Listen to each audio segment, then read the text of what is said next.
दोस्तों, दुनिया में दो तरह की शक्तियाँ होती हैं। एक जो हमें दिखाई देती हैं और दूसरी जो सिर्फ महसूस की जा सकती हैं। अक्सर हम कहते हैं कि इसे नज़र लग गई है, लेकिन क्या होगा अगर वो नज़र सिर्फ एक कहावत नहीं बल्कि एक खौफनाक हकीकत बन जाए। आज की कहानी नोएडा के एक ऐसे परिवार की है जिसने एक छोटी सी गलती की भारी कीमत चुकाई। तो चलिए दोस्तों, हम लोग अपनी कहानी को स्टार्ट करते हैं। रोहन और प्रिया अपनी 5 साल की बेटी पीहू के साथ एक नए अपार्टमेंट में शिफ्ट हुए थे। पीहू बहुत प्यारी और हंसमुख बच्ची थी।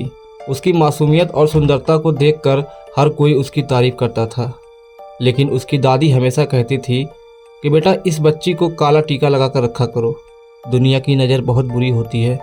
रोहन और प्रिया इन बातों को अंधविश्वास मानकर हंसी में उड़ा देते थे। एक दिन उनके घर में एक छोटी सी पार्टी थी।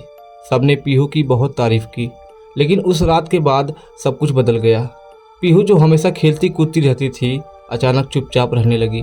उसे तेज बुखार रहने लगा, लेकिन डॉक्टरों की सारी रिपोर्ट नॉर्मल आती थी।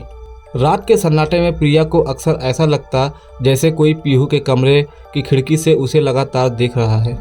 जब भी वो खिड़की की तरफ देखती, वहाँ कोई नहीं होता, बस उस कांच पर धुंधले से पंजों के निशान मिलते। एक रात रोहन की नींद अचानक पीहू के कमरे से आ रही अजीब आवाज़ से खुल गई। वो दौड़कर वहां पहुंचा तो देखा पीहू गहरी नींद में थी, लेकिन उसकी पीठ पर गहरे नीले रंग के निशान बने थे, जैसे किसी ने उसे जकड़ रखा हो।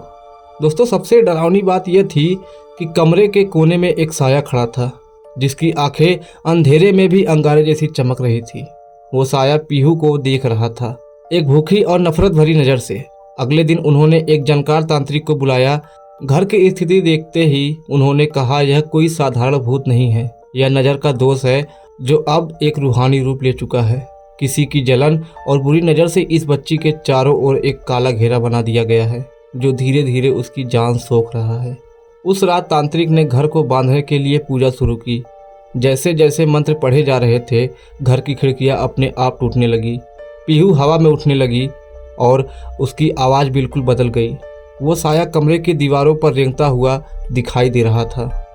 अंत में एक तेज रोशनी और चीख के साथ वो साया गायब हो गया, लेकिन जाते जाते वो कांच पर एक निशान छोड़ गया, एक विशाल आंख की आकृति। दोस्तों, पीहू अब ठीक है, लेकिन रोहन और प्रिया अब कभी दादी की बात का मजाक नहीं उड़ाते। वो जानते हैं बड़े जो भी कहते हैं सही के लिए ही कहते हैं। आज भी जब कोई पीहू की ज़्यादा तारीफ करता है तो उनके रोंगटे खड़े हो जाते हैं, क्योंकि वे जानते हैं कि कुछ नज़रें सिर्फ तारीफ नहीं करती, वो पीछा करती हैं। दोस्तों, क्या आपको भी कभी महसूस हुआ है कि कोई आपको अंधेरे में घूर रहा है? अपनी राय कमेंट में ज़रूर बताएं। अगर आपको ये कहानी पसंद आई हो तो वीडियो को लाइक करें और डार्क वाइज चैनल को सब्सक्राइब करना ना भूलें। मिलते हैं अगली डरावनी कहानी के साथ। सावधान रहें, क्योंकि नज़रें कहीं भी हो सकती हैं।